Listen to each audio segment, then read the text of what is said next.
जब भी आप बिल्डर के पास कोई फ्लैट बुक कराने जाते हैं तो बिल्डर आपको अलग-अलग तरह के पेमेंट प्लान्स ऑफर करता है कि आपको किस-किस तरह से उस फ्लैट की पेमेंट करनी है।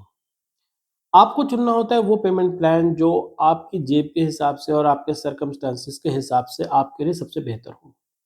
यहाँ पर कुछ चालाक बिल्डर कुछ ऐसे लुभावने, कन्फ्यूज़ कर देने वाले पेमेंट प्लान्स भी दिखा देते हैं जिसमें आपको समझ ही नहीं आ पाता कि आपके लिए इसमें से कौन-सा बेहतर है। तो आज के इस एपिसोड में हम मार्केट में चलने वाले ज़्यादातर जो आजकल ज़्यादा पॉपुलर हैं उनमें से 4 पेमेंट प्लान्स की हम बात करेंगे। उनके क्या फ़ायदे और क्या नुकसान हैं उनकी बात करेंगे ताकि आप चुन सकें अपने लिए सबसे बेहतर पेमेंट प्लान। अगर आपको वीडियो की स्पीड थोड़ी कम लग रही हो तो आप इसे 1.5x पर भी देख सकते हैं, लेकिन पूरा वीडियो ज़रूर देखिएगा ताकि आपको क्लियरली समझ आ सके कि पेमेंट प्लान्स में क्या डिफ़रेंस होता है। वैसे तो अलग-अलग सिटीज़ में बिल्डर्स ने अलग-अलग तरह के पेमेंट प्लान्स के बहुत सारे नाम दिए हुए हैं, लेकिन मुख्यतः इसमें 4 जो पेमेंट प्लान्स हैं, वो ही ज़्यादा पॉपुलर हैं। तो आज हम इन चारों की बात करेंगे। इसमें जो 3rd नंबर का प्लान है, वो मेरा सबसे फ़ेवरेट है, उसको आप ज़रूर ध्यान से देखिएगा। हालाँकि जो 4th नंबर का प्लान है, ये आजकल काफ़ी पॉपुलर है। बिल्डर्स ने अक्रॉस सिटीज़ ये वाला प्लान काफ़ी ज़्यादा पॉपुलर किया हुआ है और कई लोगों को भी ये प्लान बहुत पसंद आता है, लेकिन इसमें बहुत सारी सावधानियाँ बरतनी बहुत ही ज़रूरी है, नहीं तो आपको नुकसान हो सकता है। तो हम उन सभी सावधानियों के बारे में, सभी फ़ायदे और नुकसान के बारे में बात करेंगे। आगे बढ़ने से पहले अगर आपने हमारा चैनल सब्सक्राइब नहीं किया तो सब्सक्राइब का बटन ज़रूर दबा दीजिएगा और वीडियो को लाइक और शेयर भी कर दीजिएगा। तो चलिए अब हम डिस्कस करते हैं सभी तरह के पेमेंट प्लान्स। तो सबसे पहले हम बात करेंगे फर्स्ट नंबर पे डाउन पेमेंट प्लान की। डाउन पेमेंट प्लान एक ऐसा प्लान है जिसमें आपको लगभग सारी पेमेंट शुरू में ही देनी पड़ती है। इसका जो स्ट्रक्चर होता है पेमेंट का वो ऐसा होता है कि बुकिंग के टाइम पे आप 10% पेमेंट देते हैं। विद इन 30 टू 45 डेज आपको लगभग 80 से 85% पेमेंट देनी होती है और बाकी बचा पैसा आप लास्ट में या तो पोजीशन पे या कंप्लीशन पर देते हैं। इस डाउन पेमेंट प्लान का सबसे बड़ा फ़ायदा ये है कि इसमें आपको एक बहुत ही बढ़िया प्राइस मिलता है। जिन लोगों के पास पूरी पेमेंट रेडी होती है, उनके लिए ये प्लान बहुत ही अच्छा है क्योंकि आपको जो प्राइस मिलता है, वो मार्केट से काफ़ी सस्ता मिलता है और बायर जो है, वो इस पोज़ीशन में होता है कि बिल्डर से वो अच्छे से नेगोशिएट कर सके। जितना बिल्डर डिस्काउंट ऑफ़र करता है, उससे ऊपर भी कई बार कस्टमर जो है, वो डिस्काउंट उनसे ले जाता है, अगर अच्छी नेगोशिएशन करता है तो। और साथ ही साथ वो कुछ और भी बेनिफिट ले जाता है, जैसे कि एक अच्छी लोकेशन का फ्लैट उसको मिल जाता है, अपना मनपसंद फ्लोर मिल जाता है। वो इसके अलावा कुछ फर्नीचर एंड फिटिंग्स में भी कुछ एक्स्ट्रा चीज़ें ले लेता है, जैसे एसी ले लेता है, चिमनी ले लेता है और जो फिटिंग्स होती हैं वो भी ले लेता है। तो कुल मिला के जो उसको डील मिलती है, वो बहुत ही बढ़िया डील मिल जाती है डाउन पेमेंट प्लान में। लेकिन इसके कुछ नुकसान भी हैं। डाउन पेमेंट प्लान का सबसे बड़ा नुकसान ये है, नुकसान से भी ज़्यादा मैं कहूँगा रिस्क ये है कि इसमें आपका पूरा पैसा लगा होता है और किसी भी वजह से अगर वो प्रोजेक्ट लटक गया या डिले हो गया तो आपको काफ़ी नुकसान उठाना पड़ सकता है क्योंकि आपका पूरा का पूरा पैसा पहले ही उसमें लगा हुआ है। तो ये सबसे पहला पॉइंट है जो आपको ध्यान में रखना है। दूसरा पॉइंट ये है कि आप जो पैसा दे रहे हैं, वो ज़्यादातर लोग इस वजह से देते हैं कि उनको फ्लैट सस्ता पड़ रहा है और बाद में वो महँगा बेच लेंगे। और वो जो पैसा देते हैं, वो चाहे तो वो बैंक में भी डिपॉज़िट कर सकते हैं या स्टॉक मार्केट में लगा सकते हैं या कहीं और इन्वेस्ट कर सकते हैं, जिससे उनको अच्छी रिटर्न मिल सकती है, 7, 8, 10% रिटर्न मिल सकती है। वो उस रिटर्न को छोड़ के इसमें पैसा लगाते हैं ताकि इसमें उनको बेटर एप्रिसिएशन मिल सके। लेकिन किसी वजह से अगर इसमें आपको एप्रिसिएशन नहीं मिली तो आपका वो भी नुकसान हो गया और यहाँ पर भी आपको एप्रिसिएशन नहीं मिली। तो ये भी एक बहुत बड़ा नुकसान हो सकता है डाउन पेमेंट प्लान में।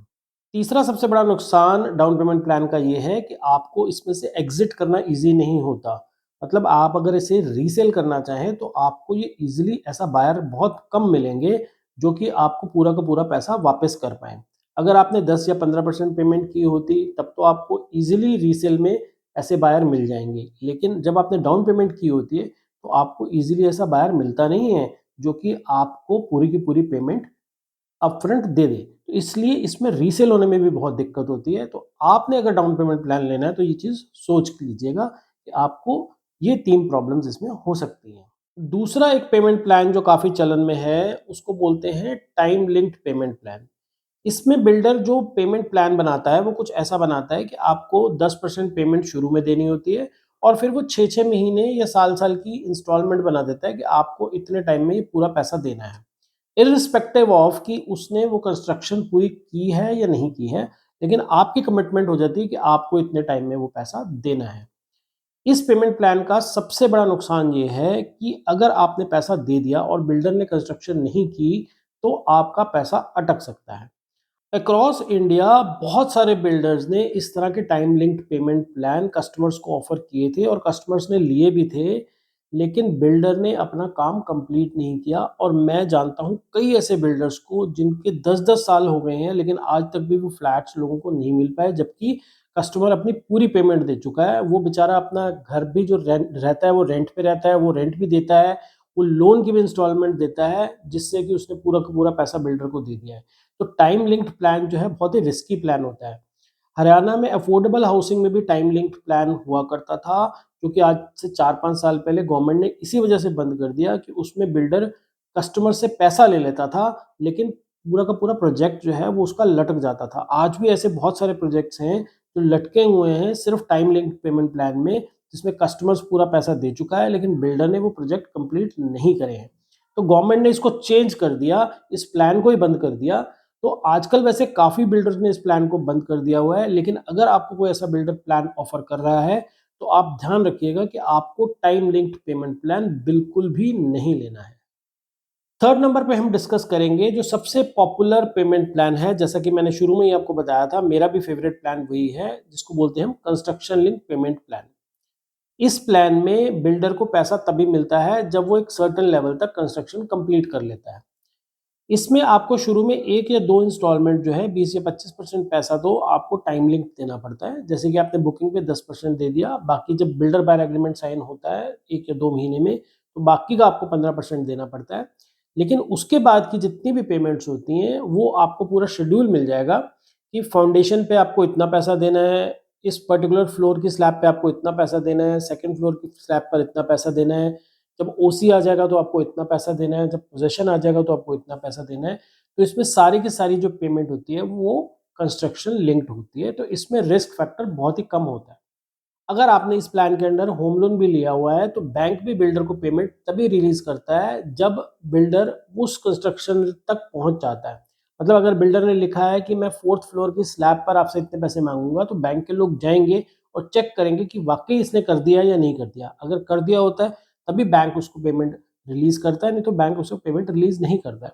तो इसलिए जो सीएलपी प्लान है, मतलब कंस्ट्रक्शन लिंक प्लान है, ये सबसे रिस्क फ्री प्लान है। और आपको अगर कोई पेमेंट प्लान चूज करना चाहिए तो कंस्ट्रक्शन लिंक पेमेंट प्लान ही चूज करना चाहिए। फोर्थ नंबर पे हम बात करेंगे एक ऐसे पेमेंट प्लान की जो बहुत ही पॉपुलर है और इंडिया में रियल एस्टेट की ग्रोथ में उसका बहुत बड़ा हाथ है। इसको बोलते हैं हम सबवेंशन पेमेंट प्लान। इस प्लान में बिल्डर आपको एक बहुत ही लुक्रेटिव सी ऑफर देता है, मतलब 10% आपको शुरू में देना है और 90% जो है वो लास्ट में जाकर देना है जब पोजेशन मिलेगा आपको। आपको लग सकता है कि ये तो बहुत ही रिस्क फ्री बढ़िया प्लान है, लेकिन इसके भी अपने फायदे और नुकसान हैं। फायदे और नुकसान को समझने से पहले हमें ये समझना पड़ेगा कि ये पेमेंट प्लान काम कैसे करता है। इस पेमेंट प्लान में सबसे पहले जो 10% पेमेंट होती है वो तो आप अपनी पॉकेट से देते हैं। बाकी का जो 90% है वो बिल्डर आपको होम लोन करा के देता है किसी न किसी बैंक से। जब वो होम लोन करा कर देता है तो जितने टाइम तक वो कंस्ट्रक्शन चलती रहती है उसका जो इंटरेस्ट अमाउंट होता है वो बिल्डर देता है अपनी पॉकेट से। आपको उसमें कुछ भी नहीं देना होता है। आपको तो यही लगेगा कि ये तो बहुत ही अच्छी बात है, शुरू में आपने 10% दिया और लास्ट में आपने 90% दिया, तो आपका तो रिस्क बिल्कुल भी नहीं है और ना ही आपको इस पेमेंट प्लान में कोई भी बीच में ईएमआई पे करनी है। अगर मान लीजिए आप किसी रेंट के घर में रहते हैं, तो आपको रेंट भी देना पड़ रहा था, अगर यहाँ पे ईएमआई देनी पड़ती तो आपके लिए तो डबल फ़ायदा, डबल नुकसान हो जाता। तो आपको इसी से बचाने के लिए इस तरह का एक पेमेंट प्लान बनाया गया है। अब इस पेमेंट प्लान के कुछ फ़ायदे भी हैं और कुछ नुकसान भी हैं। सबसे पहले हम इस पेमेंट प्लान के फ़ायदे की बात कर लेते हैं। तो सबसे पहला फ़ायदा तो ये है कि इसका पेमेंट प्लान जो है बहुत ही ईज़ी है। मतलब 10% आपने अभी दिया, 90% आपको पोज़ेशन पे देना है। तो इसका मतलब आप बहुत ही आराम से घर खरीद पाएँगे। 10% देने के बाद आपको कोई इंस्टॉलमेंट नहीं पे करनी है, वो बिल्डर देगा अपने पास से और लास्ट में आपको जाकर इंस्टॉलमेंट शुरू होगी। अब मान लीजिए कि आप किसी किराए के घर में रहते हैं, वहाँ पर आप एक रेंट अब देते हैं। अब अगर आपने ये नॉर्मल सीएलपी प्लान में दिया होता, तो यहाँ पर आपकी इंस्टॉलमेंट भी शुरू हो जाती। तो आपको रेंट भी देना पड़ता और इंस्टॉलमेंट भी देनी पड़ती। दोनों को देने से आपके जेब पे बोझ पड़ सकता था, लेकिन अब आपकी जेब पे बोझ नहीं पड़ेगा। आप आराम से इसको अफ़ोर्ड कर सकते हैं। तो सबसे पहला फ़ायदा तो ये है। दूसरा फ़ायदा ये है कि क्योंकि बिल्डर इस पे होम लोन करा के दे रहा है, तो बिल्डर ने पूरी तरह से इस प्रोजेक्ट को लीगल तरीके से सब तरह से अप्रूवल्स ले रखे हैं और बैंक ने पूरा वेरीफ़ाई किया हुआ है। तो आपको मालूम है कि इसमें आपका रिस्क बहुत ही कम है, तो आप इसके साथ जा सकते हैं। तो दूसरा सबसे बड़ा फ़ायदा इसमें ये है। तो चलिए अब इसके कुछ डिसएडवांटेजेस या कॉन्स की बात कर लेते हैं। तो सबसे पहला नुकसान तो इसमें ये है कि आपको जो प्रोजेक्ट मिल रहा है, जो प्रॉपर्टी मिल रही है, वो महँगी मिल रही है। मतलब आप क्या सोचते हैं कि जो बिल्डर बैंक को इंटरेस्ट दे रहा है, वो क्या अपनी पॉकेट से दे रहा है? ऐसा नहीं है। वो इंटरेस्ट जो है, वो आप ही के ऊपर पड़ रहा है, क्योंकि उसने उस प्लान में आपके जो प्रोजेक्ट है, आपकी जो फ्लैट है, उसकी कीमत बढ़ाई हुई है। अगर आप उसे सबवेंशन प्लान में ना लेकर एक नॉर्मल सीएलपी प्लान में या डाउन पेमेंट प्लान में लेंगे, तो वो आपको प्रॉपर्टी सस्ती पड़ेगी, लेकिन इसमें आपको महँगी पड़ सकती है। हालाँकि बहुत सारे बायर्स को इसमें कोई दिक्कत नहीं है, क्योंकि उनको ये लगता है कि सीएलपी प्लान या डाउन पेमेंट प्लान वो अफ़ोर्ड ही नहीं कर पाएँगे, इसलिए वो इसके साथ जाते हैं। लेकिन मेरा काम है आपको बताना कि इसमें आपको क्या नुकसान हो सकता है। तो पहला नुकसान ये है कि आपको इसमें प्रॉपर्टी महँगी पड़ सकती है। दूसरा इसमें नुकसान ये है कि जो 90% का लोन लिया है, वो आपने लिया है, बिल्डर ने नहीं लिया है। बिल्डर ने आपको दिलवाया ज़रूर है, लेकिन लिया आपने है। तो सबसे पहले तो ये है कि अगर कल को कोई भी प्रॉब्लम होएगी, तो बैंक जो है वो आपको पकड़ेगा, बिल्डर को नहीं पकड़ेगा। जनरली होता ये है कि ये जो सबवेंशन प्लान होते हैं, ये एक टाइम के लिए होते हैं। मान लीजिए 3 साल के लिए हैं और बिल्डर ने वो 3 साल में प्रोजेक्ट नहीं बनाया, उसने 5 साल लगा दिए, तो 3 साल के बाद का जो इंटरेस्ट है, वो बैंक आपसे लेगा, वो इंस्टॉलमेंट आपसे लेगा। क्योंकि इसमें एक ट्राई पार्टी एग्रीमेंट बनता है, उसके अंदर लिखा होता है कि ये जो प्लान है, ये 3 साल के लिए है। अब 3 साल के बाद आपकी इंस्टॉलमेंट स्टार्ट हो जाएगी। अब अगर वो प्रोजेक्ट नहीं बना, वो कंप्लीट नहीं हुआ, तो आपको अपनी तरफ से ईएमआई देनी शुरू करनी पड़ेगी।